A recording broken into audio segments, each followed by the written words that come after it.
Hello, guys and girls. The program you are about to hear will be both fun and educational, but it is not a substitute for medical advice. Although we are doctors, we are not your doctors.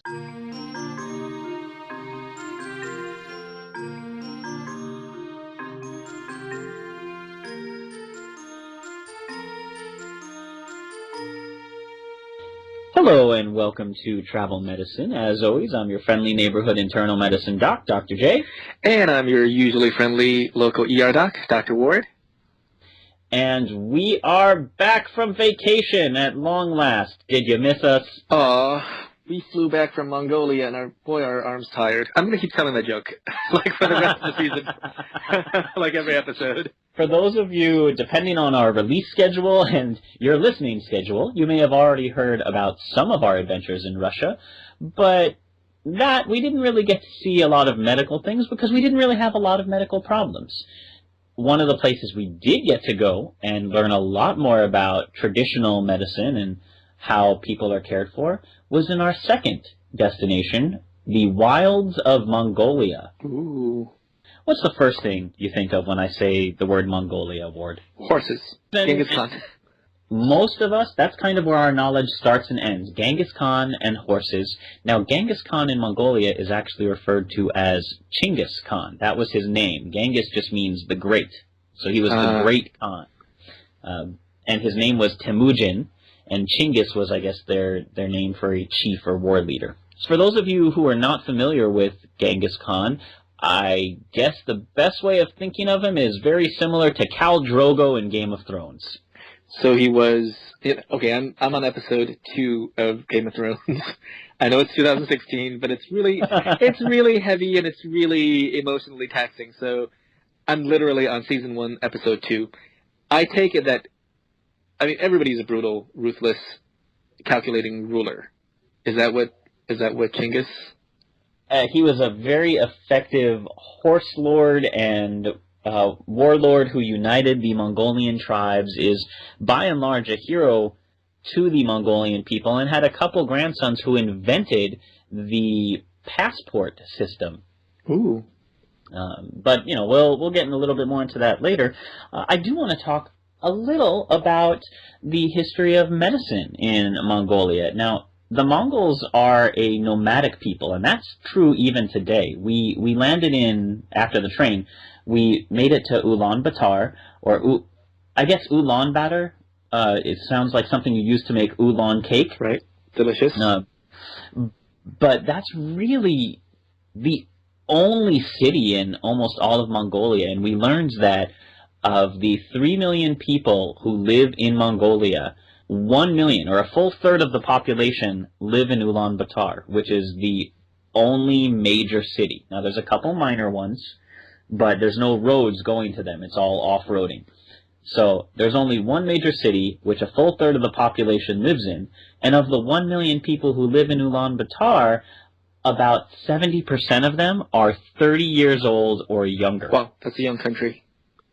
Right? So all the old people are hanging out in the lawn, and all the young people are like, no, let's maybe go inside a building. Well, speaking of on the lawn, we took a little trail up to a mountain top overlooking Ulan Bator. And even nowadays, next to concrete buildings, there are these little yurts in the middle of the city on just tracts of land. Construction is constantly ongoing, so a lot of Russians will take jobs in construction to go over to Mongolia, build for a while, and then go back. But you will see people just have their gurs, or their yurts, they look like little round hobbit hole type tents, which we can go into a little bit more later. I mean, can you imagine having, in the middle of Chicago, just having tracts of land with teepees on them? That's what it looked like, and it was that contrast was stark. And going to your daily job. These were not teepees that were set up to be like, well, it's just for a couple months or because I'm homeless. It's like, no, this is my address, this is my house, and next door to me just happens to be a concrete high-rise. Yeah. So it was a really interesting contrast. But if we go into maybe a little bit of the history now, the Mongols have been a nomadic people for many, many years. And because of that, you're going to have a unique range of illnesses and injuries you can get when most of your life is lived on horseback. Ooh. The Mongols were able to contribute a lot of that chafing. advanced knowledge. Yeah. Well, they're tiny horses, so the stirrups actually are very high up because otherwise some of your legs would be dragging along the ground. And if you fall, which we found our guide, along with most young Mongolian men, at some point participated in horse racing as children, and every single one of them has fallen off a horse at some point in their life. Horses are the motorcycles of Mongolia. It's like riding a bicycle. You have to fall off a few times. They had a lot to document about topics such as bone setting or early orthopedics, treatment of war wounds. They were actually, I learned interestingly, the Mongols were the very first people to establish a link between diet and health. The earliest nutritional writings come from Mongolia. That I'm impressed. Traditional doctors, and this goes back to the time of Chinggis Khan, which was around the 1300s. 1200s, 1300s was around the time when Chinggis Khan lived. And back then, traditional Mongolian doctors were really known as shaman or holy men, and they relied mostly on magic and spiritual powers to cure illness. They were used mostly as healers, but their main strength was in prophecy readings and in establishing this link, saying, oh, the spirits have cursed you, you need to eat more red meat, but you need to balance it with this many vegetables. Because the Mongolian diet, by and large, is lamb. There's not a lot of greens because they're not farmers. There's no cabbage, there's no carrots. It's whatever the lamb and cows that they are herding and the horses that they are herding are grazing on, and they will pick the plants that their animals eat and eat those along with the animals. Two things, but lamb and sign reading, I think, are ingrained in Mongolian culture. We went to a Mongolian restaurant, and in the middle of the dining table was a set of just little bones, little ankle bones. We were like, what are these for? It turns out they were for reading your fortune. How did it work? You would toss out the bones almost like dice, and depends on how they landed, you could get your fortune interpreted by a chart. Now, they would land on one of four sides, which were referred to locally by either the sheep side, horse side, camel side, goat side. Goat side, yeah. And the fortunes were read almost in a way like a magic 8-ball. You'd ask your question, you'd throw the bones, and based on how they landed, you'd get things like, all obstacles have been removed, or your request does not make sense, please check back again later. Yep. We got a chance to both research ancient Mongolian medicine and talk to a current Mongolian healer. I learned a little bit about bone setting. Before I get to that, I'm going to tell you some of these older treatments that were used. Gout is apparently a very common medical problem in Mongolia. We know that Asians, by and large, do have difficulty digesting alcohol, and also that people who have diets that are very heavy in meat are more likely to be afflicted by gout because you're going to have a slightly more acidic type of blood. Well, that, and if you're already prone to if you already have gout, the gout diet is a diet low in red meat, low in fish, and no alcohol. And it sounds like the exact opposite of what that part of the world eats. One of the earliest ones, and I cannot verify how effective this was, but you would immerse the affected part of your body, which, as we know, is normally the foot or the hands, where you would see these gout-type things, into the belly of a freshly killed cow. And you would just dip it in the blood of a cow to treat the gout and make the swelling go down. An early method of blood transfusion is placing a person in the stomach of an animal. If you're wondering what that looks like, you've all seen the original Star Wars when Luke has to carve open his tauntaun and hide inside for warmth.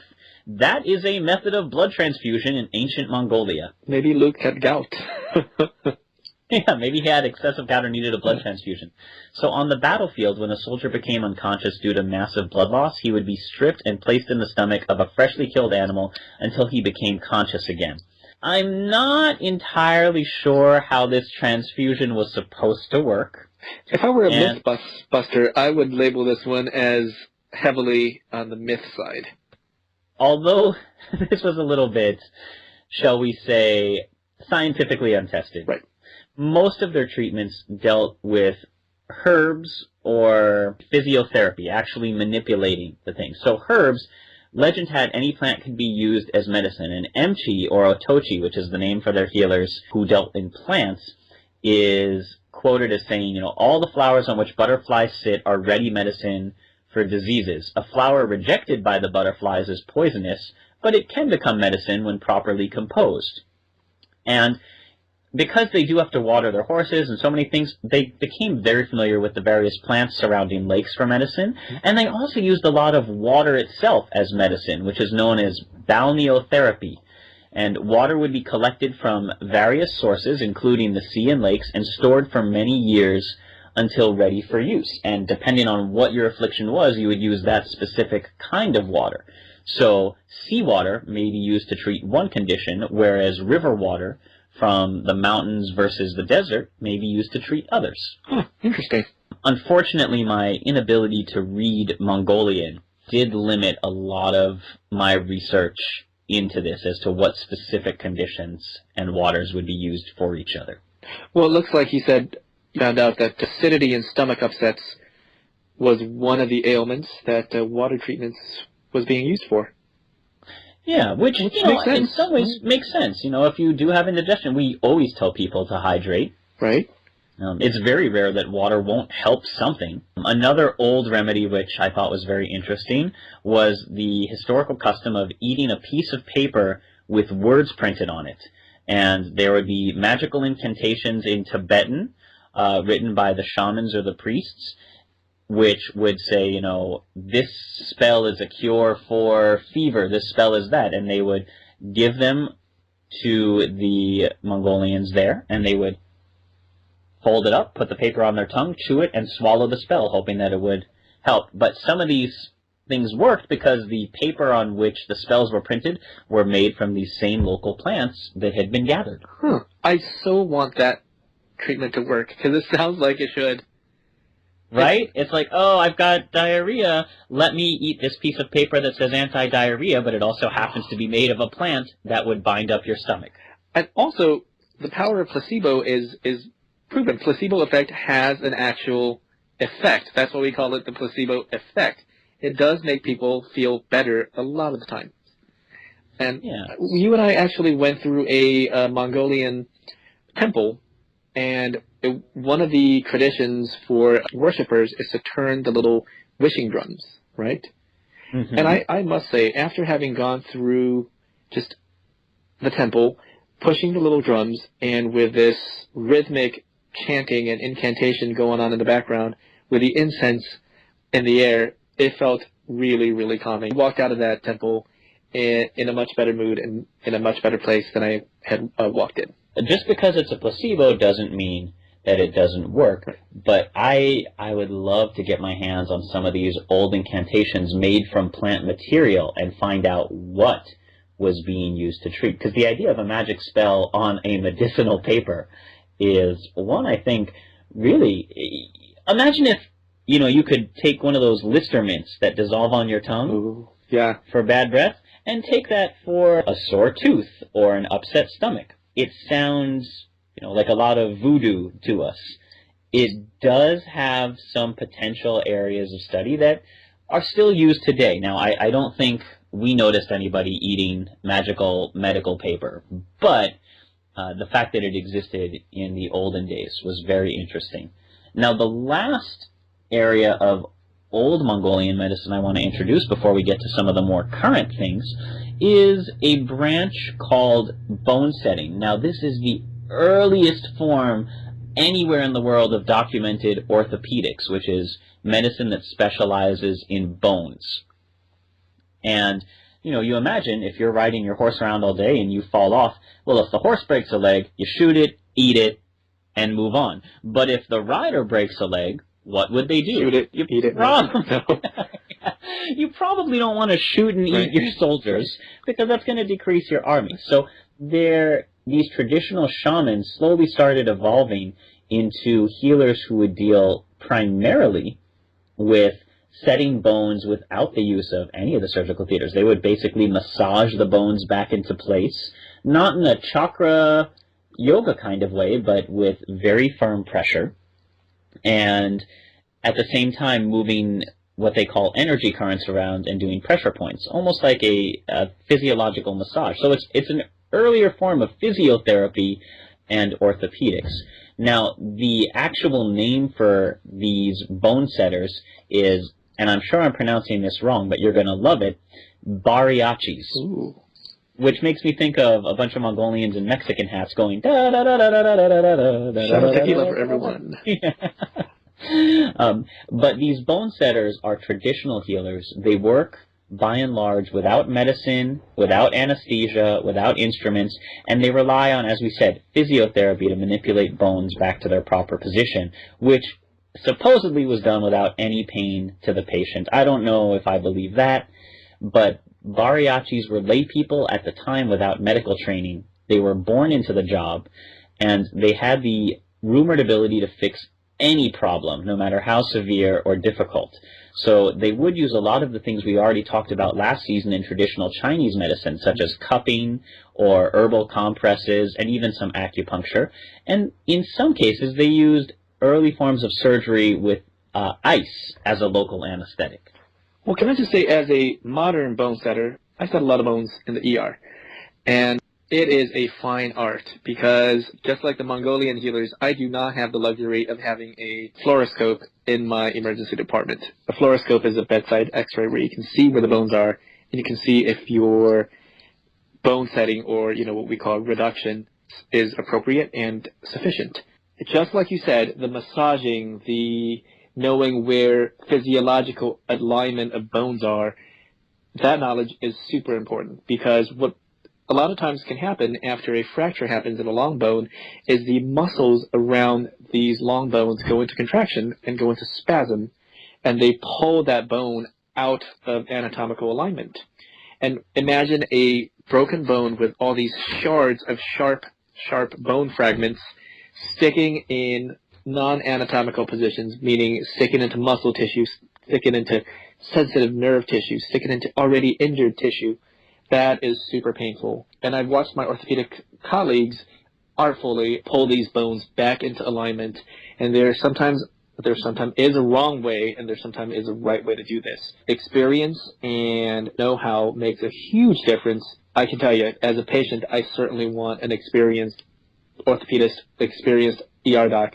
Or in that case, if I were back in the days being in Chinggis Khan's golden horde, if I were a golden hoarder, I would certainly want a very experienced Bariachi to pull my bones back into place.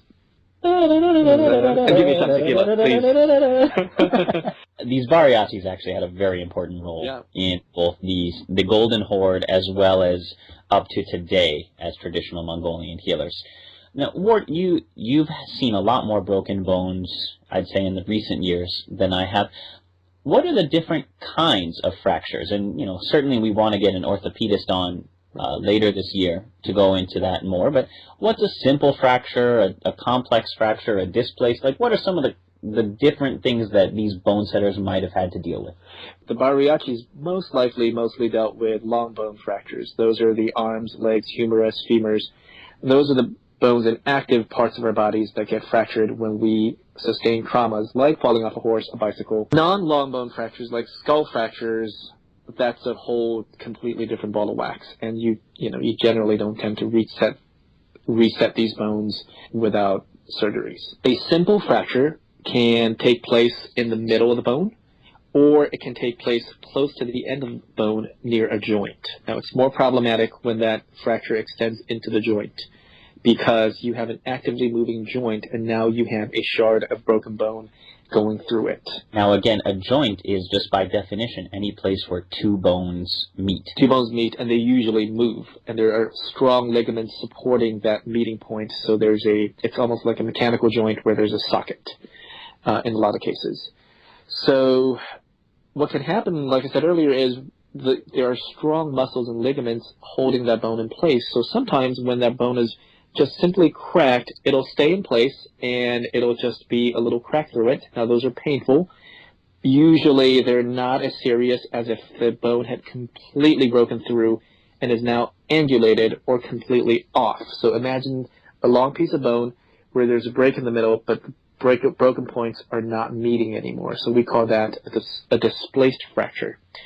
So those are tough to deal with, because as a Bariachi or as a ER doc or as a orthopedist, you want to pull that bone back into place so the two broken ends are 100% meeting each other again. One, that's the most stable and anatomical alignment of that bone, and it will produce the least amount of pain when it's splinted. Secondly, that's the only way it's going to heal, because that's where the bone healing takes place. And bone healing is a long and protracted progress. Now, usually you form a soft callus first within the first couple of weeks. Callus forms into soft bone within the next month or so, and then soft bone gets reformed into hard bone in the next several months, 4 to 6 months. So overall, it takes 4 to 6 months, maybe even longer, for these long bones to heal. And alignment is key. So if the bone setter the Bariachi pulls the bone into a correct alignment, chances are that it's going to heal a lot better than if left be. If the bone ends never met, it might never heal. I was very fortunate along our travels to actually come across one of these bone setters and traditional healers, and I got a chance to talk with her. Now, both Dr. Susana and I were very fortunate to interview not only a bone setter, but a general surgeon as well, someone with training in both modern and historical medicine in Mongolia. So let's hear from some of the experts. Now, one interesting fact before I start jumping into interview clips is, did you know, Ward, one of the things we learned is in Mongolia, over 50% of the doctors, and actually almost up to 60 or 70%, are women, including the mother and wife of our tour guide, as well as the person who we booked the tour with. Her sister was a doctor. Apparently, it is more common for women to go into medicine in all fields, higher and lower, than it is for men. They just do other things. Huh. That is interesting. Yeah, so a lot of girl power doctors over there. What about the traditional bone healers, the Bariachis? Are they also more likely to be female than males? Again, not as many documents available on the internet, so it's hard to say traditionally, but my suspicion is if the men were all out being warriors and fighters and shamans, then yeah, the Bariachis and herbal healers were probably very likely women. You know, they would come back to camp, the men would come back to camp after waging war or whatever, and you know, the women had to learn how to take care of them, and slowly they just got so proficient at it. Now again, this is all speculation because I don't have the historical documents to back up. Let's do something totally unscientific. What about the one you interviewed? Was that Bariachi a female or male? That was a woman. Oh, there you go. Sample size 1, 100%. Yeah, sample size 1. So let's learn first a little bit about what she feels bone setting is and how long it takes to learn to do. What is traditional bone setting?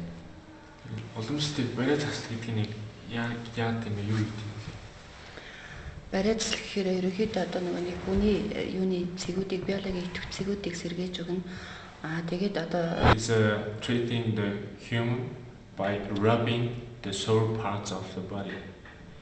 And if some part of your body is got stiffness and broken, or some bones are broken, she rub it, and also he restores the points, the nervous points in the body. He restore the points and broken points of the body. So is there a special kind of energy that she's moving around? Or when you say she's restoring broken points, how do you tell what's broken? дарж нөгөө хүү ингээд гараараа тэгж дарснараа энерги дамжиж гэн гэж нэг талаар үздэг. Гэхдээ ер нь яг үйлчилж байгаа механизм нь бол одоо жишээлбэл мөр ингээд хөвдөлж чадхаа байлаа. There's another kind of treatment that uses energy from distance, but the way of she doing this is just rubbing the sore parts of body. So, is Is there a special way of rubbing them? How is traditional bone setting different from, say, massage? Боломжтой тэгэхээр яг орчин үеийн одоо массаж тэр шүү дээ. Эндээс яг юугаар ялгаад байна нэ? Орчин үеийн массаж чи одоо зүгээр ингээд амрах массаж гэл ингээд имчилгээ гэхээр одоо тэр нөгөө саяны миний хэлсэн сувгуудыг чөлөөлж өгч чинь ингээд цэг даах гол нь цэг дагаж барьжээ тий. Одоо жишээлбэл бөөр өвдсөн бол бөөрийн цэгүүдээр ингээд өвдсөн хэрэгтнийхэн цэгүүдийг цочроож ингээд гол нь цэгээр барьж гин гэсэн үг байхгүй юу? The modern way of massage is just to make the person relaxing, feeling relaxing. But the traditional one is just concentrate on the points. Every point has an organ to connect with. If you have kidney disease, there is a special point good for kidney on the back. And traditional one is concentrate on those points. How long does it take to learn how to do this? Сурахад зүгээр суралцахын бол 5 жил ингээд заагаад сургуульд сурахчдаг. 5 жилээр олон жил сургууль төгсдөг. Одоо 6 жилээр төгсөж байгаа. Тэгэл гараад амьдрал дээр сурж байгаа. You can get that kind of education for 6 years, but she said after your graduation, 2 years enough to be really good on that. 2 years of practice is enough, and 6 years of in university. Oh no! So 6 years first, Yeah, and then 2 years of practice. And that's all. Okay. And do you practice under like a mentor or a guide? Дадлага бол угаасаа тэр ийм имлгүүдээр дадлах юм гэж цаанаас нь сургууль. And there's a mentor, is a really experienced doctor, and also the university decide which students go to where to practice. They distribute the students in very different hospitals. That is a lot of training. It is. So Mongolian doctors go to school pretty much almost as long as we do here in the States. Huh. And can you imagine 6 years of learning, not only the basic medical knowledge, but also how to massage in such a way that you're affecting these pressure points. So that seems a little bit more extensive than, say, maybe just our massage therapists in the U.S. do. Maybe instead of Sally Mae coming after them, the student loan will be spearheaded by the ghost of the Golden Horde. So I was, of course, incredibly excited to meet a real-life bone setter, having done all this research before heading out. I wanted to ask, how long is this tradition? Hoping I would get some sage wisdom about, like, my great-grandparents, back through their great-grandparents, served at Chinggis Khan's right-hand side, and let's find out. Hospitals. How old is the tradition? Одоо ингээд бариачлал боломжлоо шүү дээ. Хэр удаан Түүхэн ерөнхийдөө бол дээр үеийн хүмүүс чинь шүү дээ байхгүй юу? Идэ унда явдал мөр. There's a three main section of treatment. So one is healing by massage, that kind of thing. Another one is taking medicine. Another one is just eating ordinary food or something. Okay, and this kind of treatment took its roots from very long ago, and the official schools started teaching that kind of treatment in 1990, from 1990. But before that, there was no schools and no official doctors to teach that kind of thing. So other people with different types of body problems? Yes, they can come. What type of problems would they have where they say, I want to go see the bone setter?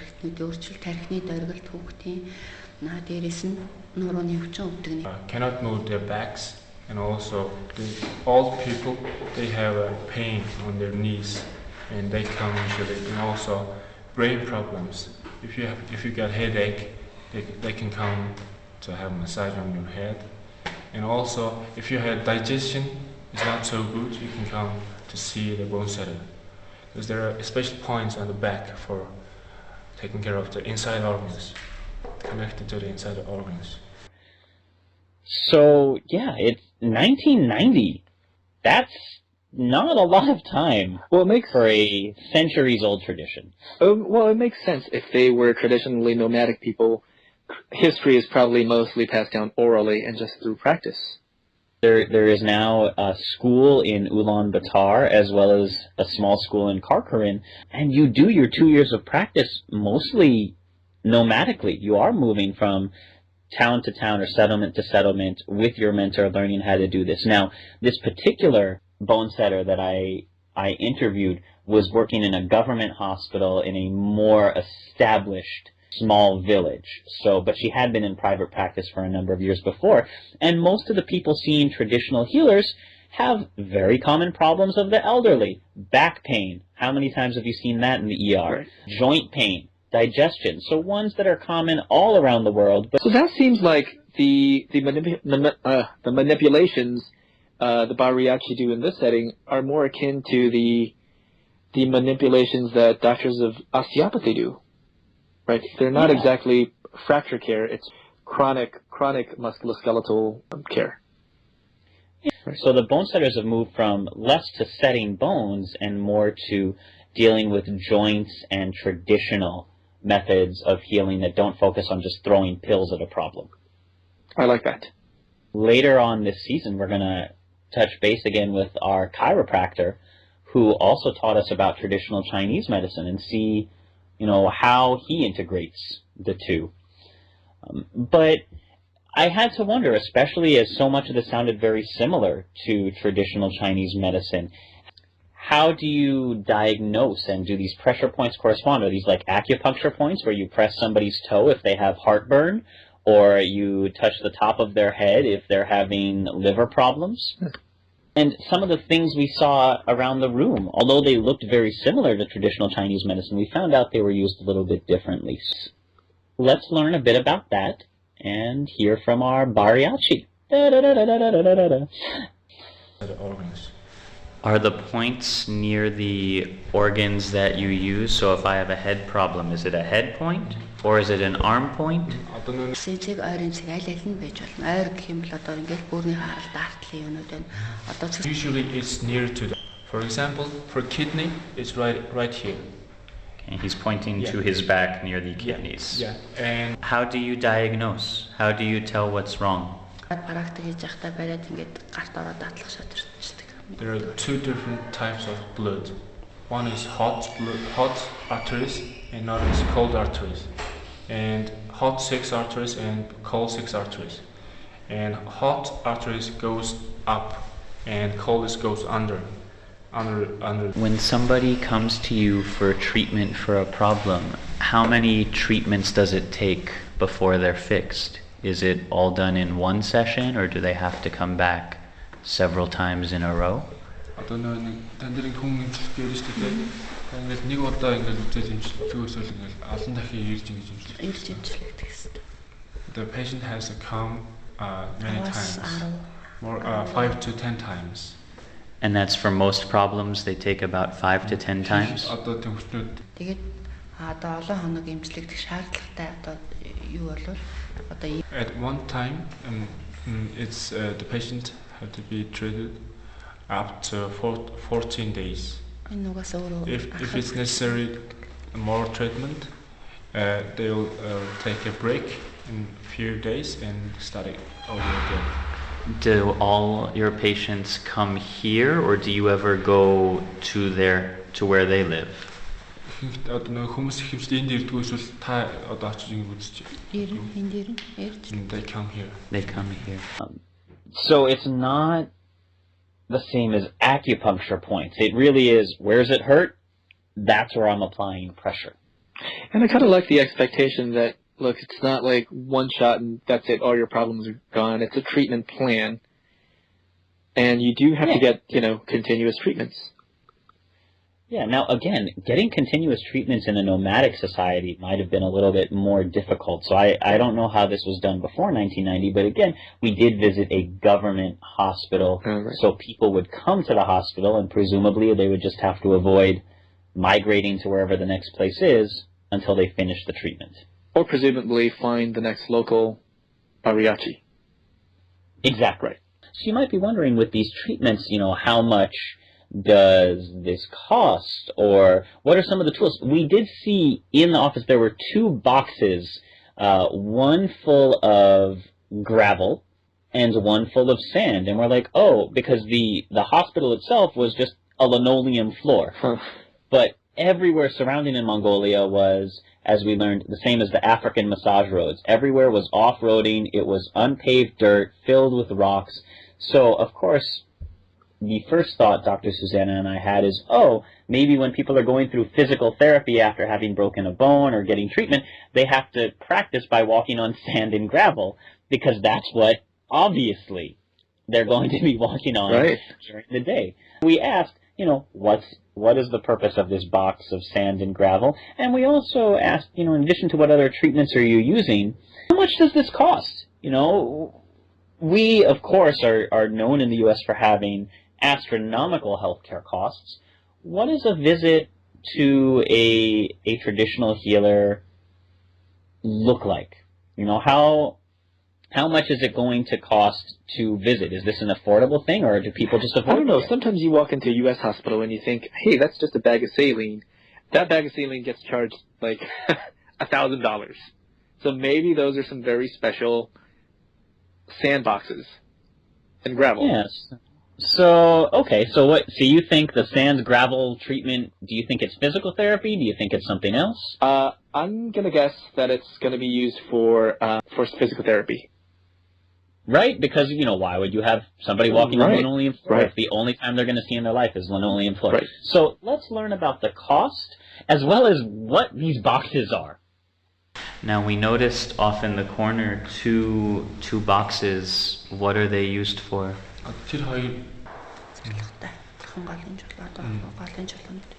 The blood pressure, and especially the old people, they have blood pressure problems, and the white one is a salt from the natural salt, and other one is stones from the river stones, and the patients have to step on the salt first, and then they have to step on the rocks. It's just to restore the nerves under the foot and the feet. Okay, so there are many nervous points under the feet. And that helps with the blood pressure? Blood pressure and also many other disease and nervous disease. They're restoring the nerves. What other kinds of treatments do you use besides massage? Do you use any plants, or what other things do you do to treat? I think ямар өөр төрлийн имчилгээ гэдэг одоо имийн оролт юм байдаг үү? Харин байгаа. Тан им гэж байдаг шүү дээ. Монгол одоо тийм ургамлаар хийсэн им байна. Бариад тэгээ одоо сайн уламжлалтын юм л ингээл бүх төрлийн амжилтыг хийдэг. There are medicines that are made of plant and herbs, medicine and herbs, and there's one kind of treatment. The other one is that we saw some glass thing. What was that? Cupping. Okay, cupping. She used that, so, and also she also used the kind of pole. Acupuncture. Yeah, and sting on the skin to restore the nerves, junction of the nerve. Okay. How do people pay you for your treatment? Or how much do treatments cost? Одоо ингээд хөвчлийн одоо хүмүүс энэ ирэмжлэн шүү дээ. Гэхдээ хэдийг ерөнхийдөө төлд юм бол энэ үн ямар шиг байд юм бэ? Үнэн нь ерөнхийдөө нэг удаагийн имчилгээ нь яг ямар өвчин байна гэдгээс хамаарат байдлаагаар ингээд эндхийн харьяалын бус ч юм уу ингээд ирэх юм бол 100-аас 200 мянга одоо дээдлэн 500 мянга гэдэг юм ингээд өвчнөөсөө л болно. Ямар өвчнтэй тэр хүн ганцхан өвчин байна уу? Хоёр хавсарсан өвчин байна уу? It usually depends on what kind of disease is this. But this is a government hospital. It's mostly people don't pay anything here. It's free for all the people who live here in this village. But the patient come from another place, not registered administration in this village. They have to pay. Usually they pay around 100,000 100,000 to 200,000, up to 500,000 pay for her. Which, with our exchange rate, 100,000 comes out to $50. about $50. $200, and 500,000 is 250. Wow, I would have gotten that multiple choice answer wrong. Right? I swear I would have thought it had something to do with physical therapy.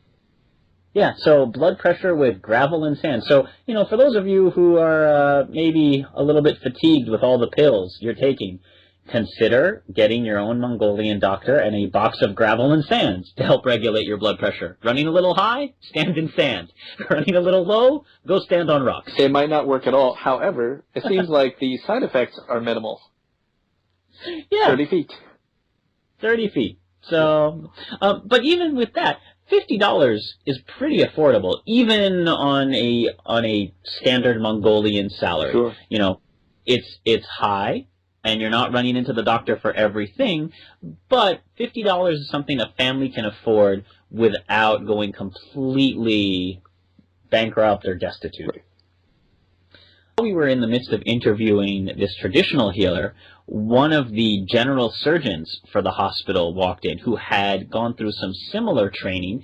Now, we also asked him, okay, well, we've seen what kind of care people are getting from the traditional side, and he was gracious enough to give us a few moments of his time in between surgeries to answer, what do things look like for somebody trained a little bit more in Western medicine? What sort of injuries are the surgeons seeing? Now, Dr. Susana is our traveling surgeon, so she had a whole bunch of questions for a fellow peer in the field. Now Nasambat гэдэг. His name is Nasambat. Nasamba?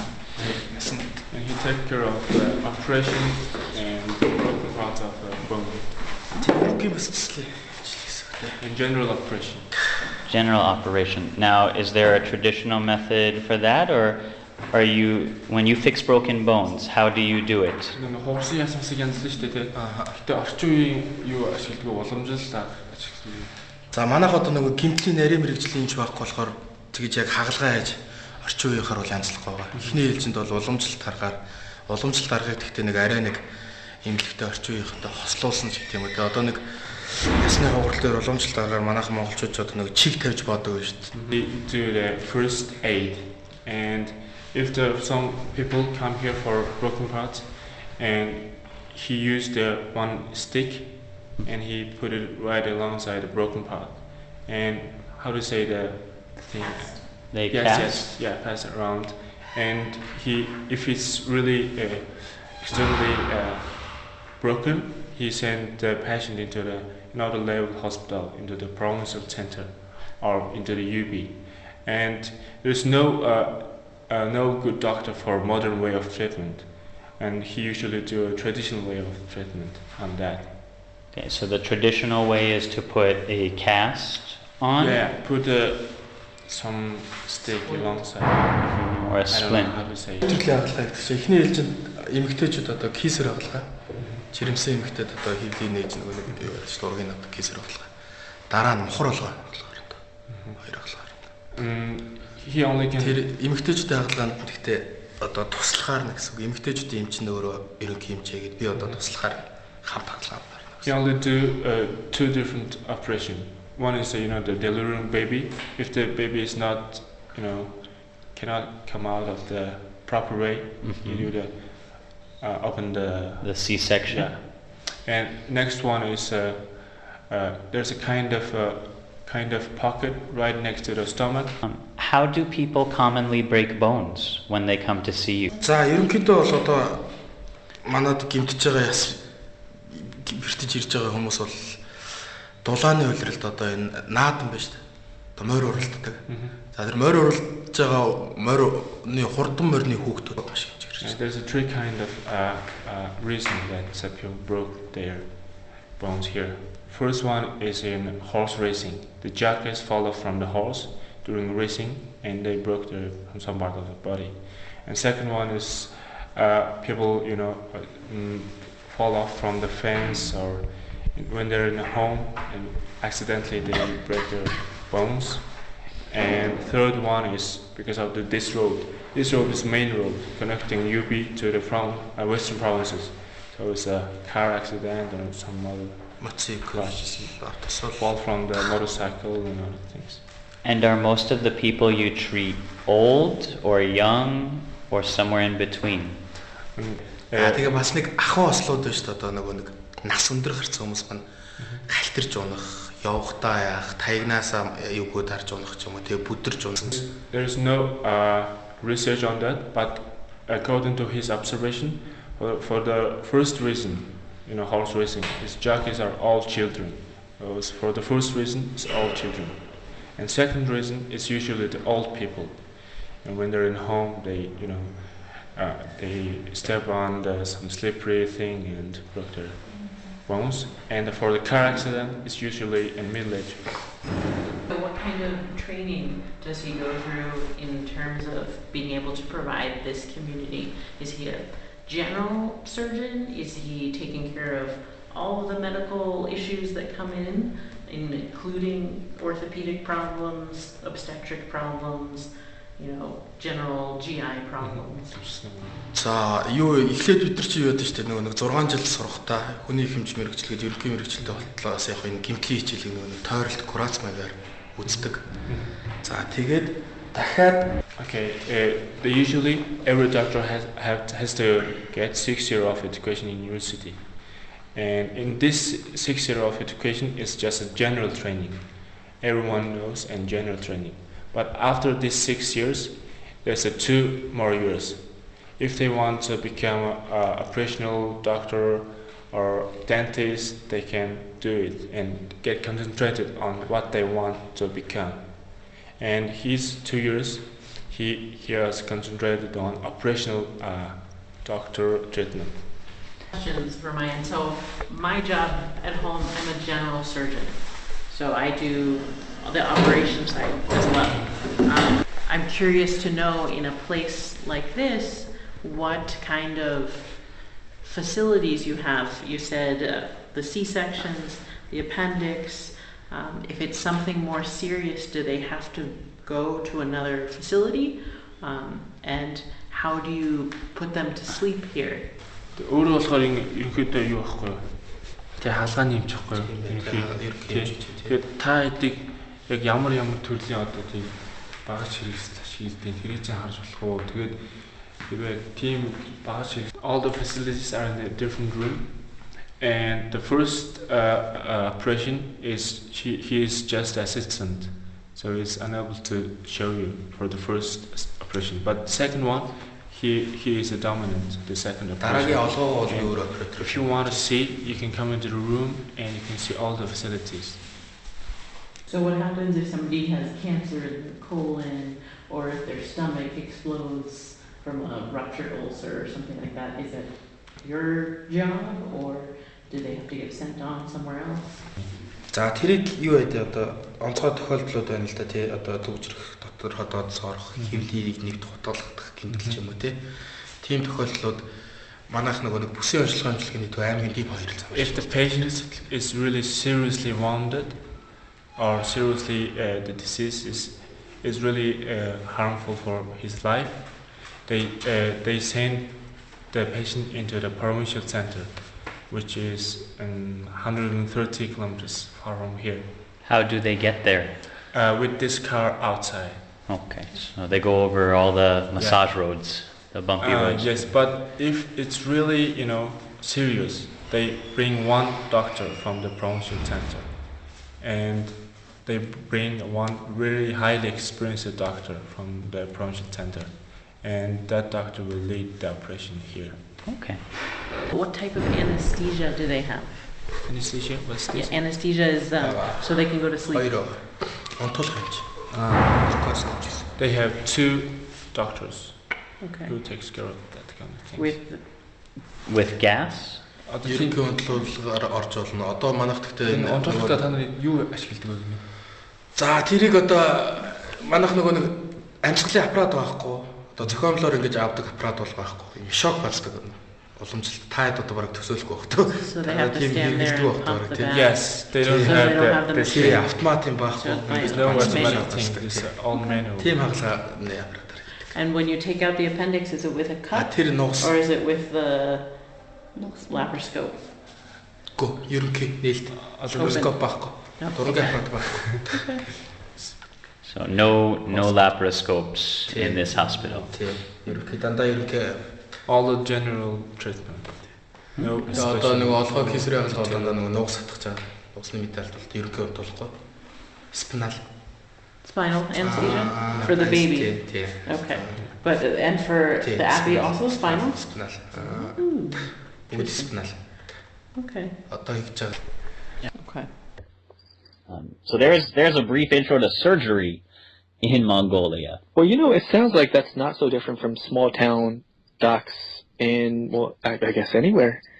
The local surgeon in a small town probably will get consulted for car accidents, falls, and just about everything in between.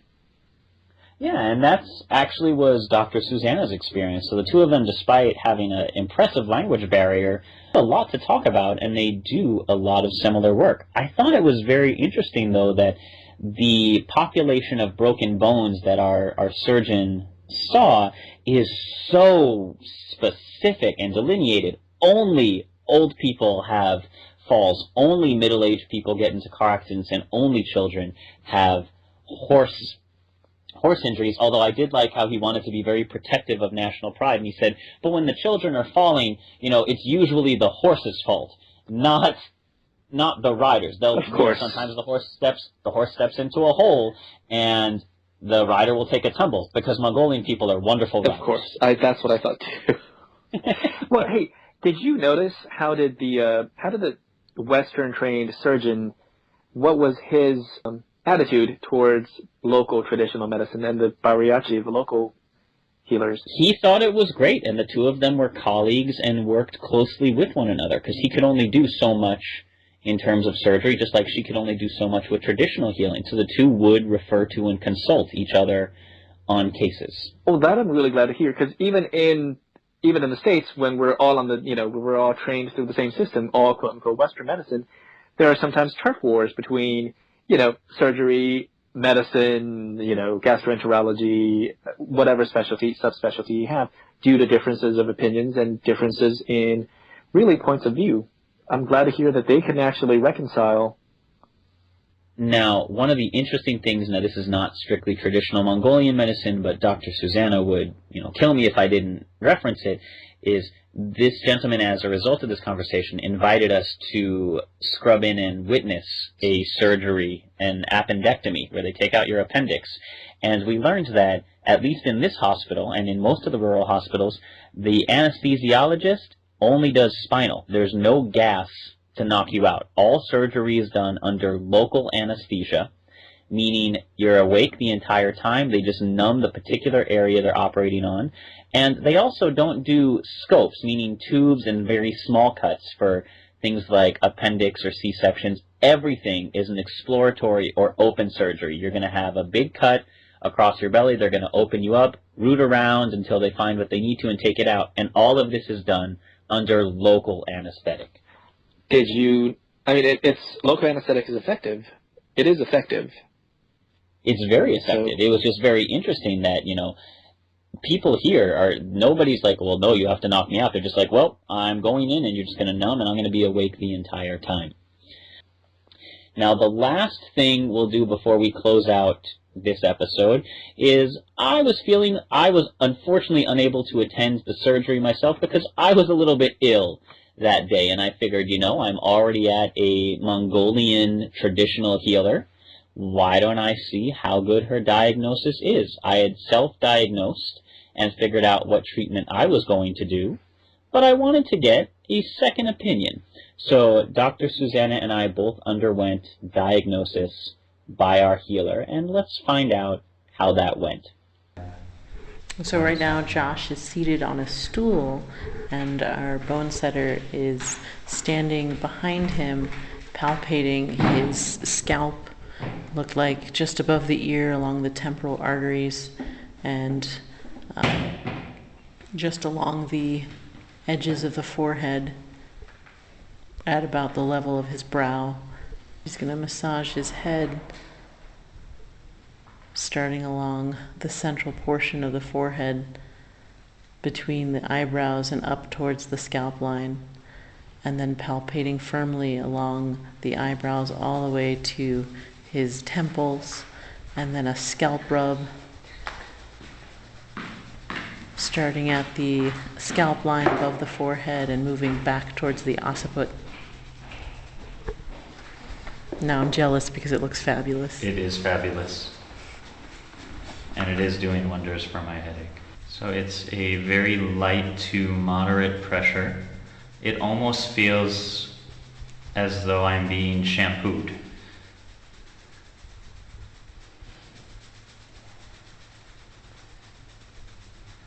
She's focusing, moving from back, or from sides to the back. From the top of his scalp, at the top of the forehead, down all the way down to his neck, and then she goes around from above the ears all the way to the back of his head like a ring, and then firm pressure starting from the scalp down to his neck. And now back to palpating the temporal arteries. Now she's holding pressure on his forehead and applying pressure point to the side of his right scalp. So she is occasionally, as she applies pressure, stretching and extending my neck and giving it a little shake, like my head is full of beans. Which it is. Touché. Now she's massaging his earlobes. There are many points on ears. Oh, and there are fingers in my ears. Now she's giving him a vigorous neck massage, holding his head in place by placing her palm against his forehead and then using the other hand to massage the neck muscles. And now she's giving him a massage down his shoulders.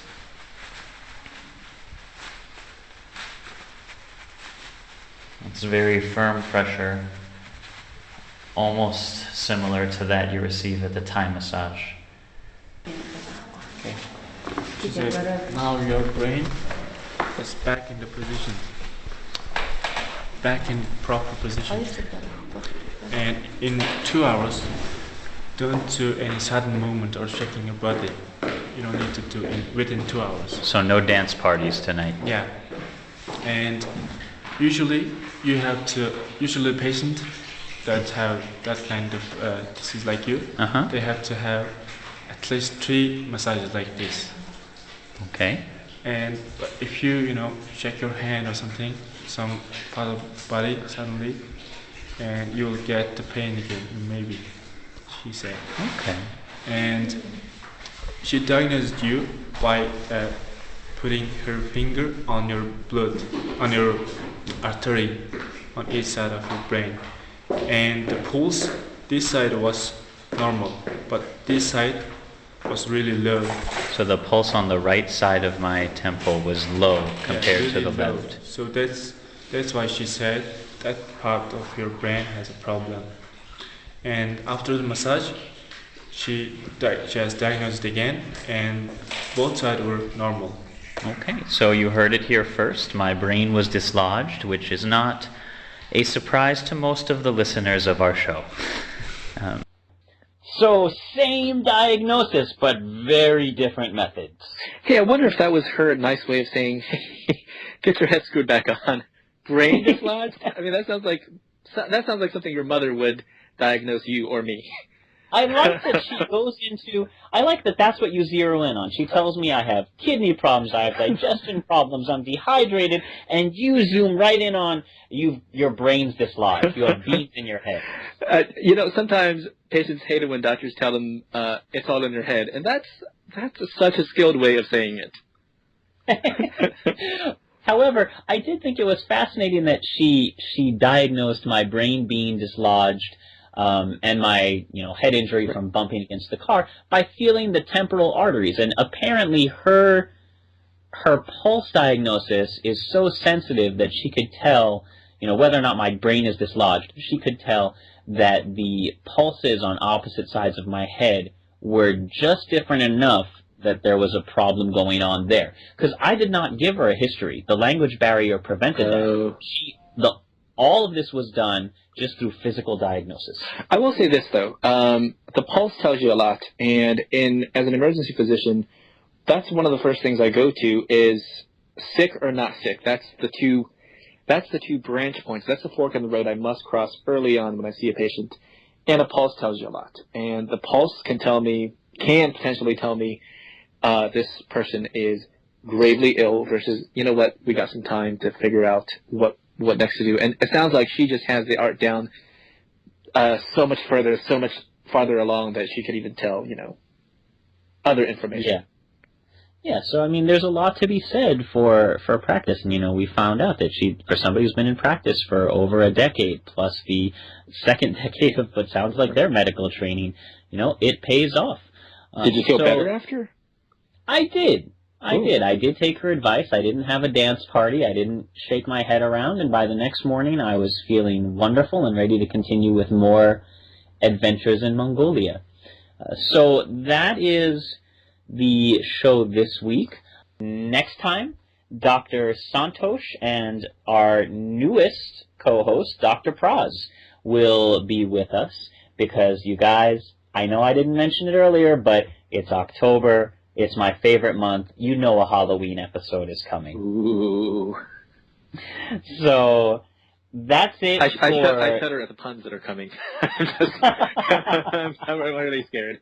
But that's our show for this week. You can always reach us. We love to hear your questions and comments on Facebook. You can reach us on Twitter. I'm at Dr. J Comedy. Dr. Ward is at Travel and Medicine. Our theme music is composed by Rachel Ledger. We are downloaded at iTunes, on Stitcher, wherever you find your podcast. And until next time, as always, happy travels. Happy travels.